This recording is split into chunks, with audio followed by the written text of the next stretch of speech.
That is the other question that I have for you. If you are inconvenienced by an airline, what is the appropriate thing for them to do? Let's say you get your flight canceled. You're down in Miami, you're having a great time, you're heading home, and they cancel your flight. They say, come back tomorrow. It's not happening today. It's coming back tomorrow. Should they have to put you up in a hotel? Yes. Yes. Yeah, I'm expecting a voucher of some sort. Yeah, but they don't. Like a lot of times Really? they don't. Yeah, they just cancel your flight. They say, tough shit, right? That's the way it is. That's the way it is.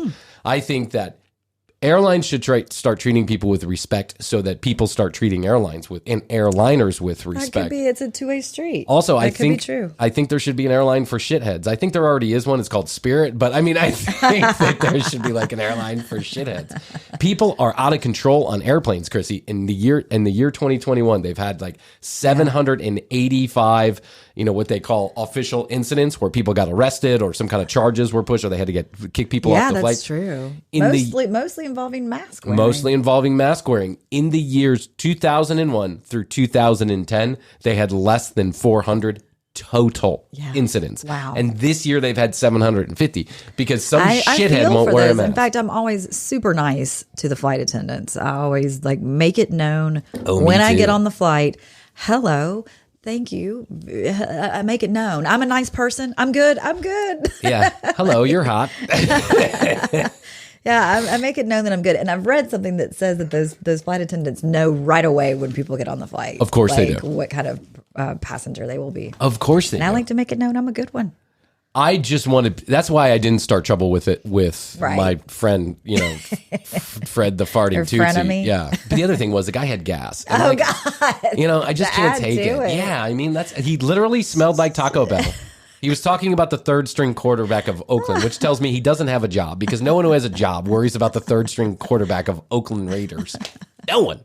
No one cares about that kind of statistic. Or maybe it's just me. Maybe I'm just a little too effeminate for my own good. I'm running around worried about 90 Day Fiance. However, ask me who was on the second season of 90 Day Fiance. I'll answer that right away. That's right. But then he had gas, right? And how do I know he had gas? Because he made movements and then and then it smelled like shit. He was like, he kind of lifted himself up. No. You know what I'm saying? Oh, yeah. I couldn't hear it because it's a plane, and that's the bad part about a plane. Anybody can fart, and no one really knows who it is because the engine is covered up. Now it's good if you have gas, and then you look around and you're like, "Who is that?" You look at your seat partner, you're like, "Wow, someone's got a dead animal lodged in their gut." No. Meanwhile, it's you the whole time. Yeah.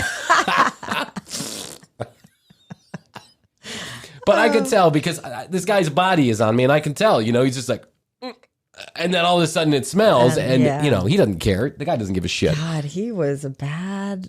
He was a bad passenger. But he is bad passenger, and certainly one of the worst seatmates that I've ever had. Now, he's not the worst seatmate I've ever had. The worst seatmate I ever had was the first time I went to go see Astrid. Oh, I flew in. I was going to Spain over Christmas time. It was a Christmas night flight, right? So I took off at 10:30 at night, and I was Christmas. On Christmas and on Christmas Day. Hold on, was it festive on the flight? Were people no, Merry not Christmas? really. Everyone was kind of tired. It's like 10:30 at night. No one gave a shot, right? Okay. And it was I would say this. It was mostly foreigners. It didn't seem to me like a lot of Americans. It's we were flying to Charles de Gaulle first, and so it was. I noticed a lot of people speaking French.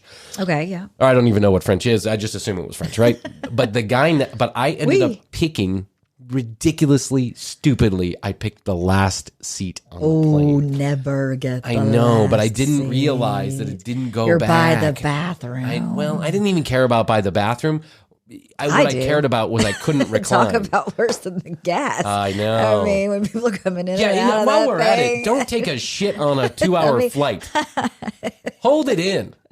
Do you remember hearing about the flight that had to land because the guy took a shit and everyone was like, Can you imagine if you were that person? I'm assuming if you have to go, you have to go. There's no other choice. Yeah. I mean, listen. There's been a few circumstances in my life where I could not have held it no matter what. I just had to go. Yeah.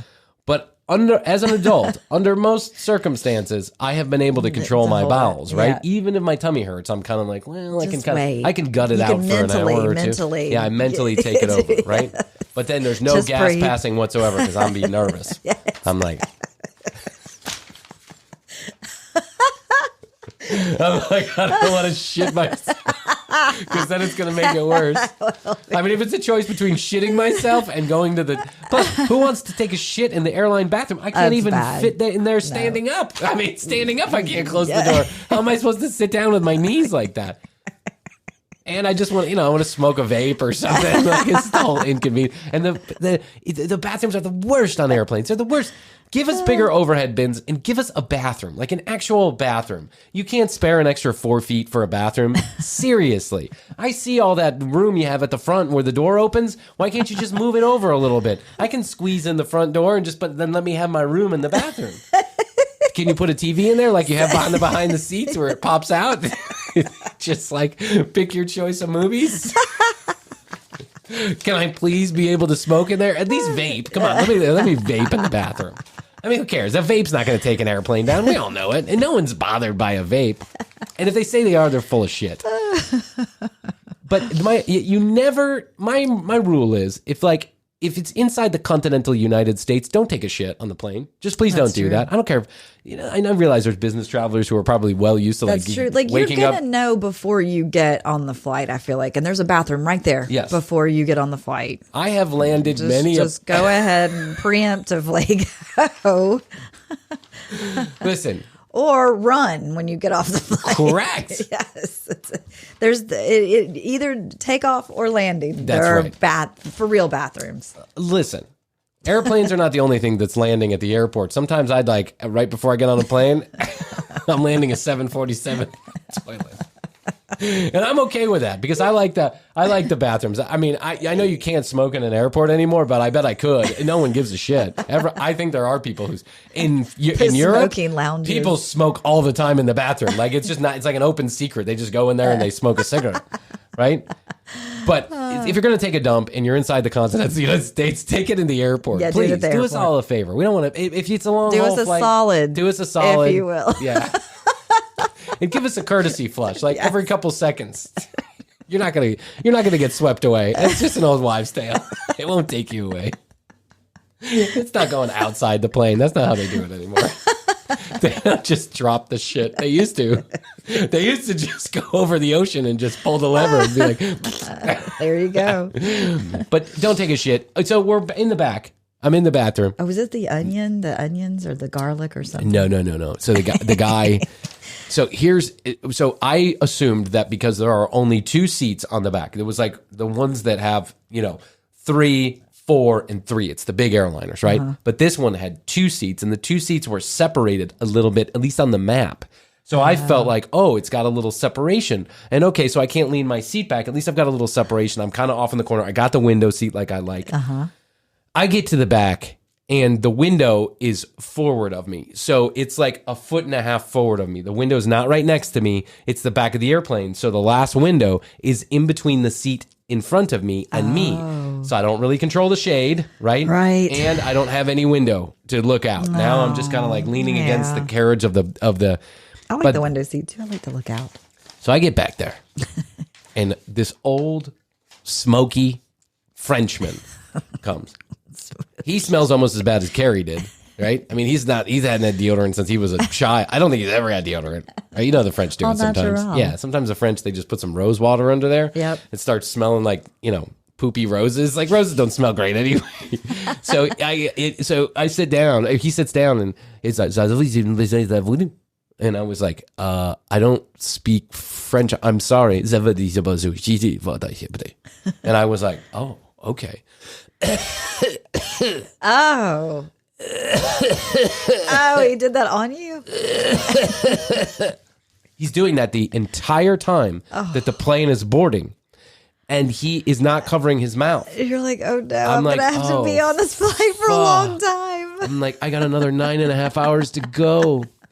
Meanwhile, the entire time that we were in the takeoff process, he is talking to me in French. And I keep explaining, I'm really sorry, I don't understand. He's like a mad person, right? Yeah. He is literally the crazy person on the corner who talks to God in French. He's this guy sitting in the seat. He's coughing, he's sniveling, he's sneezing. He's talking to me in French the entire time. I can't get my fucking phone to work. I forgot to download shit from Netflix. No. I'm just like, oh shit. But luckily we have those TVs, right? Yes. But of course, no one's there to give me a fucking pair of earphones. They still have the double plug there. Why do you do that? Just can I have a Bluetooth connectivity? Whatever. Yeah. They still have the things with the double plug. Yeah. It's 2021, not 1922. Fucking Marconi had better earphones than you did. So we take off. We are in the air for literally 10 minutes. And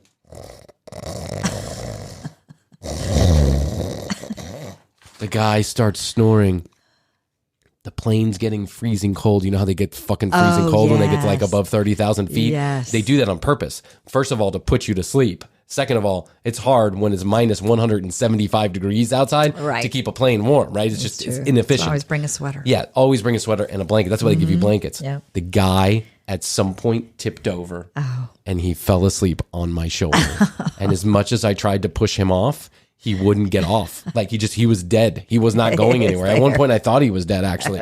I asked the flight attendant, I'm like, can you kind of grab him and pull him? And she's like, I can't grab him, just push him, right? And I was like, so I push him and he wakes up. He's like, this is 2 hours into the flight. For an hour and a half. Yeah. He's been snorting, sniveling, sneezing all over me for an hour and a half. And I push him just 1 degree and he's like, and I was like, I'm sorry. And right back sleeping on me. He fell asleep back on me. This went on for 9.5 fucking hours. I didn't get a wink of sleep. I was freezing cold. I forgot to bring a sweater. I'm like, I'm going to Spain. I think I'm going to Barbados or something. Wearing flip-flops and a t-shirt on Christmas night. I'm freezing cold. And I got this Frenchman basically farting the flu all over me. It was the worst flight I ever took. I hated it. That does sound like I know. And then I got to Charles. I was smoking at the time. And then I got to Charles de Gaulle. And in Charles de Gaulle, they have smoking sections. You know what they are? They're literal glass tubes. Yeah. You have to go inside one door and then you go inside the second door. And it's a tube. And the air goes up like this. It's just like from the floor up like that. And the tubes are like, 6 feet in circumference. So it's everybody smoking, staring at each other. And there's an ashtray in the middle. And then you're like a hamster in a glass cage. Everyone's looking at you. Right. Meanwhile, everyone in France fucking smokes. The fuck? Oh, well. I will say this, though. Of all of the drama that I had on that particular flight on the way home from Memphis, it was still much better than the drama I had driving home from Memphis when my wife projectile vomited. Yeah, poor Astrid. No less than 6 times. Oh, man. She was so sick. To be clear, there is the flu going around right now. Which is what I have. I've taken many, many coronavirus tests, and I don't have coronavirus. Yeah. But I have the flu, and it's a bad one. It kicked my ass. I should have gotten the flu shot when I was getting the vaccine. But poor Astrid, when we got to Atlanta. So imagine this. Mempho to Atlanta, Atlanta to Greenville. Then I took the car. The car was in Greenville, South Carolina, where I could drive to my parents' house about an hour away to pick up the kids. That's how we did it. That's why we flew from South Carolina back to our home city of Atlanta. Yes. When we got to Atlanta, Astrid said, I'm not feeling good. And she looked like shit and like very pale. And so I was like, why go? Get an Uber, go home. Right. Rest for the next 6 hours. You take the luggage. I'll go to Greenville. Yeah. I'll get the kids. I'll do the whole 9 yards.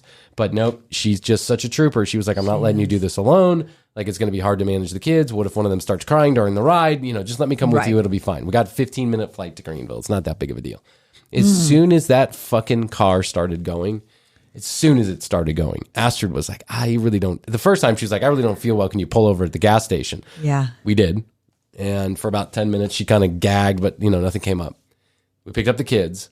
We get outside of my dad's neighborhood. And she's like, honey, I really need you to pull over. I pull over. As soon as she opens the door, she vomits. Oh, poor Astrid. Gosh.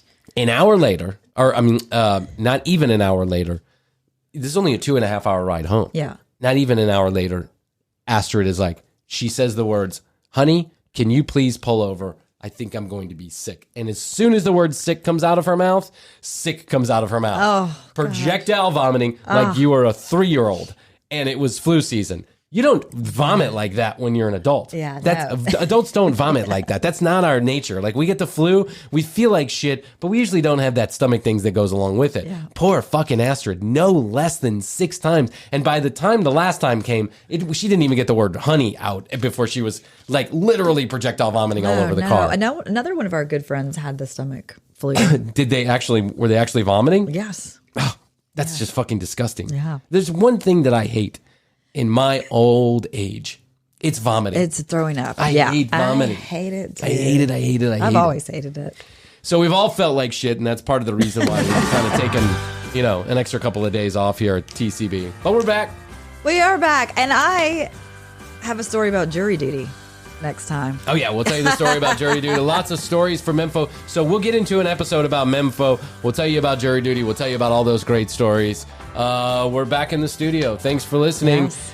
Again, thank you to Memfo. Thank you to Castbox. Thank you to Jeff and all the great people at the festival. And thanks to all the great musicians who played. Thanks to Moon Taxi. That's a good story we got to tell, too. We've got to. Yeah, it's a fantastic story. Well, next year for Memfo, we'll hope that we don't projectile vomit all over the place. That's true. You'll get your flu shot before you leave. And we gave away a ton of stickers. Yes. I will say that. A ton of stickers. And I got noticed. I'll tell that story, too. I got recognized from the commercial break. Yeah. That was crazy. And one of the bartenders in this huge bar with like 50 bartenders was like, "Are you Brian Green from the commercial break? I heard you guys were here." And I was like, holy shit. I thought you were kind of pulling my chain. I actually thought that was a joke for a second. I was like, somebody put her up to that, clearly. And then she gave me a free beer. She was like, "I'm buying this one. It's on me." And I was like, wow. All right, it's happening. A free beer. It's happening. It's all happening. We're famous now. Once could be a fluke. Twice, it's happening. You're officially famous. Spotify right around the corner. Here we go. Take off. Hey, I also wanted to say thank you to Moon Cheese. Moon Cheese heard that we were a fan of the show, and they sent us some free samples of Moon Cheese. That stuff is really good. Really fucking good. It's freeze-dried cheese. It's like a. I'm a big fan of cheese to begin with. It's like a cheese potato chip, but it's only made with cheese. Crouton. A cheese crouton. That's a good way to describe it. Yeah. So check out Moon Cheese if you get a chance. They have it in all kind of different flavors, but they sent us a box because they heard we were fans of the Moon Cheese, and they just sent us a box of free shit. So good. I love that kind of relationship. Yes. You hear that I like it? Next up, Mercedes. Yes. Lamborghini. Hard Rock Cafe in Cabo San Lucas is a great place to visit, I hear. Virgin Galactic first class to Barcelona. I'm a big fan. Richard, if you hear me. Oh, he's listening. Oh, definitely listening. Absolutely. Sir Richard Branson is a huge fan of the show. We're back. We're better than ever. Thank you so much, tcbpodcast.com. You know the deal. Go there. Claim your sticker. Go to Instagram, YouTube, all that shit. I'll leave all the liners for another day. If you don't hear us doing the liners anymore, what they call the liners, TCB Podcast, we're now baking it into the commercials. Yes. So there you go. That's why you don't hear it. But tcbpodcast.com is where you go. You find out more information about Krissy and I. YouTube, Instagram, you can connect us with us there. 661-BEST2YO, 661-237-8296. Go there. Okay, until next time, we must say bye. The commercial break. New episodes on Tuesdays and now Fridays. New YouTube clips drop daily at youtube.com/The Commercial Break. Visit tcbpodcast.com for access to our entire media library. Follow us at The Commercial Break on Instagram. Each episode is written and produced by Bryan Green, co-hosted by Krissy Hoadley, with additional content provided by Tina Cano.